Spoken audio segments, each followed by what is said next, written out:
hottest rapper right now is NBA YoungBoy. They own all his music. Atlantic. If I'm lying, I'm fine. And he's right here. That's another 70 tickets. Nigga, I don't fuck with y'all. Boy, I get my whole percentage. What the fuck you talking about? This is definitely a 6ix9ine response. It's not a diss. It's just a response to him. And I actually forgot to mention, YB reached out to me after that stream. And YB was just like, yo, I love you, man. But you can't let these motherfuckers play with my name when it comes to, you know, I own all my shit now. And that's been his thing. You know, obviously he's been through a plight when it comes to like Atlantic Records, but the record deal that he's in now and any record deal you'll see YoungBoy sign is a lot of ownership for him. Now he's going to tell me to tell you he love you. He say he really fuck with you, yo.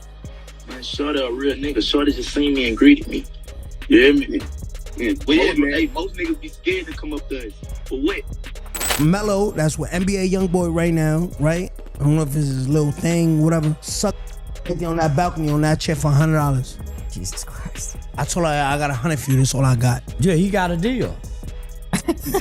yeah, he got a deal. Back in 2018, both 6ix9ine and NBA YoungBoy was outside really on that timing, turning the whole rap game upside down. 6ix9ine was blowing up with the rainbow hair, wild energy, and viral disrespect, while YoungBoy was locking the streets down, building his Baton Rouge empire brick by brick. These wasn't no regular rappers. These was two young demons, shifting the culture every time they dropped. But here's the part most people don't know. Before all the beef, before all the weird energy, before all the snitch jokes, these two actually had mad respect for each other. Real mutual love. No fake industry handshake, no forced collab talk, straight respect. 6ix9ine himself told the story, and it low-key shocks people every time. Picture the scene. 2018. Rap game hotter than fish grease. Artists running into each other left and right, labels throwing money around, everybody clout chasing. But according to 6ix9ine, one moment stood out to him forever. He said YoungBoy walked up to him like a real one. No security flex, no weird energy, no act in Hollywood.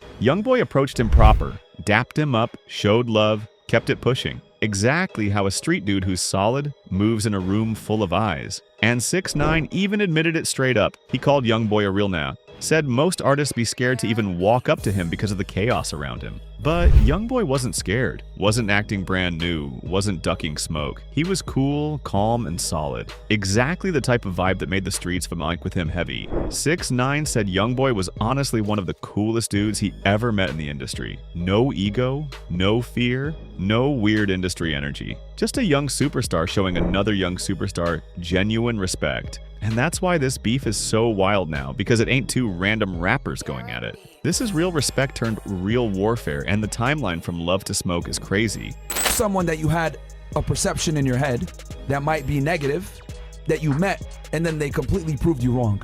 I think NBA YoungBoy. Okay.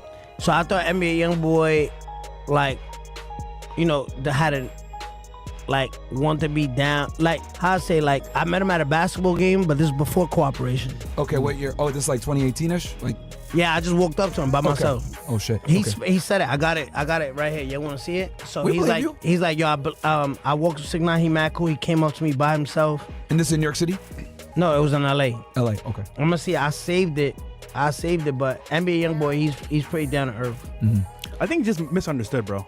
I think people just misunderstand his music, but it's real. Yeah, people think he's like reckless and violent. I mean, he's not. He's actually, he only fuck with people who fuck with him. Man, this part really mattered because it shows that before all the smoke, before the politics, before the internet turned everything messy, these two actually peeped each other as real ones in the game. YoungBoy wasn't scared or pressed about 6ix9ine's wild image, and 6ix9ine was saluting YoungBoy for being authentic and standing on business. It was straight mutual respect. Two young bulls climbing the ranks, recognizing another solid hustler on the same grind. No fake love, no industry handshake, just two dudes who knew the other was really cut from that cloth. Now he's going to tell me to tell you he love you. He say he really fuck with you, yo. Man, Shorty a real nigga. Shorty just seen me and greeted me. You hear me? Yeah, but yeah, man. Hey, most niggas be scared to come up to us. For what? We some of the coolest niggas you can meet. That nigga seen me and greeted me though, and kept it going. Real nigga. Yeah, man. But as we all know, the streets have a way of changing everything, and what happened next would set the stage for years of tension. Now, let's fast forward to 2020 and everything done changed. No cap. 6ix9ine's world came crashing down when he got caught up in that RICO case with the 9 Trey Bloods. We all know what happened next. Homie decided to cooperate with the feds, and just like that, he became the most hated man in hip-hop. When 6ix9ine came home from jail, he was basically blackballed from the industry. Nobody wanted to work with him. Nobody wanted to be associated with him. And his career was hanging by a thread. The same artists who used to show him love were now treating him like he had the plague. That's the reality of the streets, fam. Once you cross that line, there's no going back. But 6ix9ine wasn't ready to give up. He had money, he had a plan, and he was determined to make a comeback. So what did he do? He started reaching out to artists with serious bag, trying to buy his way back into relevance. And guess who was at the top of his list? NBA YoungBoy. According to 6ix9ine, he offered YoungBoy a cool $1 million to do a song with him. $1 million, gang. That's not play money. That's serious bread that could change someone's life. And for a minute there, it looked like it might actually happen. 6ix9ine revealed that YoungBoy was actually considering it. They had conversations. They were working out the details, and it seemed like the collaboration was going to go down. This would have been huge for 6ix9ine's comeback and a major bag for YoungBoy. But here's where it gets crazy. YoungBoy ended up backing out at the last minute. According to 6ix9ine, YoungBoy didn't want to be the first person to jump the gun and work with him after the cooperation situation. The pressure from the streets, the potential backlash, and the politics of the situation were just too much. After cooperation, like when I gave Kodak $1 million, I guess NBA YoungBoy, and I could tell you this, Act was, we were gonna pay, when we did that Kodak feature, we already had, not saying that Kodak was our second option, we just had the $1 million there to,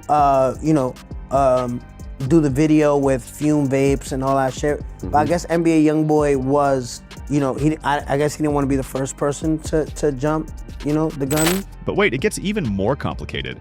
Shorty. After YoungBoy pulled out, guess who stepped up to the plate? Lowell Tim. YoungBoy's homie who's known for that King Von situation. Yeah, that lol Tim. For those who don't know, Tim is the one who allegedly killed King Von outside that Atlanta hookah lounge back in 2020. This dude is not someone you play with, and he's deeply connected to YoungBoy's circle. So when he showed interest in doing the $1 million collaboration with 6ix9ine, it was a big deal. 6ix9ine was probably thinking he hit the jackpot. If he couldn't get YoungBoy directly, getting someone from his inner circle would be the next best thing. Tim had street credibility. He was hot in the streets because of the King Von situation, and a collaboration would still give 6ix9ine that connection to YoungBoy's world that he was looking for. But just like with YoungBoy, LOL Tim ended up pulling out too. The politics were just too heavy, fam. Working with 6ix9ine after the snitching situation was career suicide for anyone trying to maintain their street credibility. Even $1 million wasn't worth the potential backlash and loss of respect in the streets. This left 6ix9ine frustrated and probably feeling some type of way about the whole situation. He had the money, he had the desire to work, but nobody wanted to take the risk of being associated with him. That kind of rejection can turn respect into resentment real quick. Fast forward to recently, and 6ix9ine decided he was tired of playing nice. During an appearance on Adam Ross' stream, he went completely off script and started exposing what he claimed was the truth about NBA YoungBoy situation with his record label. Now, this is where things get really spicy, gang. 6ix9ine didn't just throw shots, he went for the jugular. He claimed that YoungBoy was getting played by Atlantic Records, that they owned all his music, and that despite being one of the hottest rappers in the game, YoungBoy was basically a puppet for the label. Here's exactly what 6ix9ine said.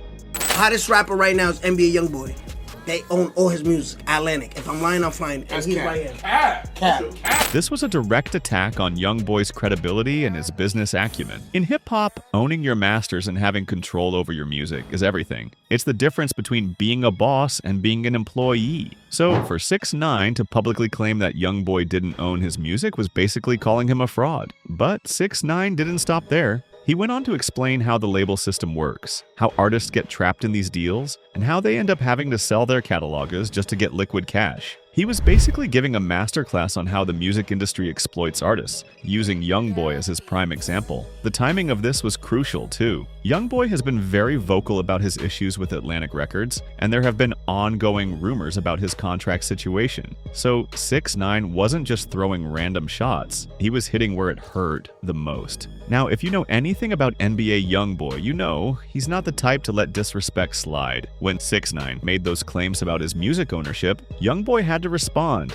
and he did it the only way he knows how, through his music. YoungBoy dropped a track where he directly addressed 6ix9ine's claims. The key line that everyone's talking about is, "Nigga, I don't do this shit with big set of tickets. Nigga, I don't get my percent." What the you talking? Yeah, he said, "Nigga, I get my whole percentage. What the F you talking about?" This was YoungBoy's way of saying that 6ix9ine was completely wrong about his situation. He was making it clear that he does own his music. He does get his percentages, and 6ix9ine was just talking out his ass. But the response was about more than just the ownership claims. It was about respect, credibility, and setting the record straight. YoungBoy has worked too hard to build his empire to let someone like 6ix9ine tear it down with false information. According to industry insiders, YoungBoy actually reached out to people in the media to make sure they understood his position. He wanted it to be clear that unlike his early days with Atlantic, his current deals are structured in a way that gives him ownership and control over his music. But let's keep it real, fam. This beef is about way more than just music ownership or collaboration offers. This is about two different philosophies of how to navigate the rap game. 6ix9ine represents the controversial route. Do whatever it takes to stay relevant, even if it means cooperating with law enforcement. His whole career post-jail has been built on controversy, shock value, and saying whatever will get people talking. YoungBoy, on the other hand, represents the traditional street code. Keep it real. Don't cooperate with police and let your music speak for itself. Even when he's had his own legal troubles, he's never crossed the line that 6ix9ine crossed. This fundamental difference in their approaches to the game is what makes their conflict so interesting. It's not just personal beef. It's a clash of ideologies about what it means to be a real rapper in today's industry. The $1 million offer situation also reveals something important about both artists. For 6ix9ine, it showed his desperation to buy back his credibility and relevance. For YoungBoy, it showed that no amount of money was worth compromising his principles and street credibility.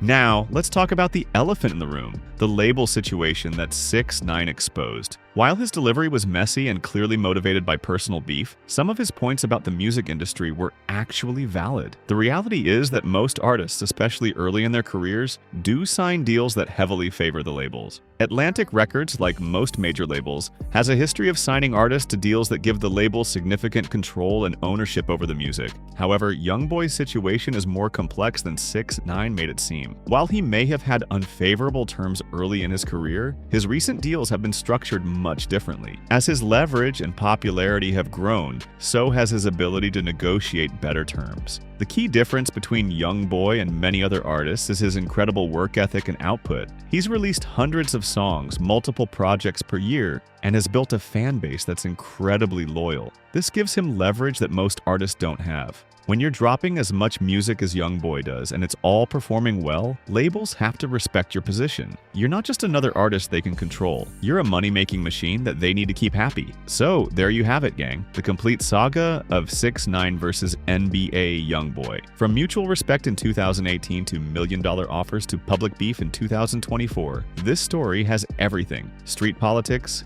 industry drama, snitching allegations, and two of the most polarizing figures in hip-hop going at each other's throats. What makes this beef so fascinating is that it represents larger themes in hip-hop culture. Questions about authenticity, street credibility, industry politics, and what it really means to be successful in the rap game. Will these two ever squash their beef? Probably not. Their fundamental differences in how they approach the game make it unlikely that they'll ever see eye to eye, but that's what makes it compelling content for us, the fans. What do you think? Who's right in this situation? Let me know in the comments below. Make sure to like and subscribe for more hip-hop drama breakdowns, and I'll catch y'all in the next one.